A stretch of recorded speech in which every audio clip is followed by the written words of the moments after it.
Bir uşaq doğulanda sadəcə bir insan gəlmir dünyaya. Ümid gəlir, işıq gəlir. Həyatın davam etdiyinə dair ən güclü sübut gəlir. Bir uşaq susanda bəzən bir cəmiyyət susar. Bir uşaq güləndə dünyanın ən qaranlıq yeri işıqlanar. Çünki siz sadəcə gələcəyin sahibi deyilsiniz.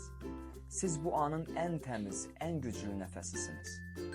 Bəzən böyüklər sizi dinləmədən qərar verirlər.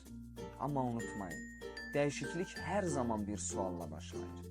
Və o sual hər zaman bir uşağın qəlbində yaranır. Əziz şagirdim, sən soruşursan, görəsən mən nə olacam?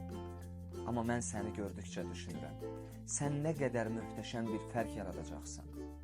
Unutma, sənin bir fikrin kitab ola bilər. Sənin bir addımın cığır aça bilər. Sənin bir xəyalın minlərlə insanın gerçəkliyinə çevrilə bilər. Uşaq olmaq kiçik olmaq deyil. Uşaq olmaq dünyanın dəyişəcəyinə hələ inana bilməkdir. Günün mübarək.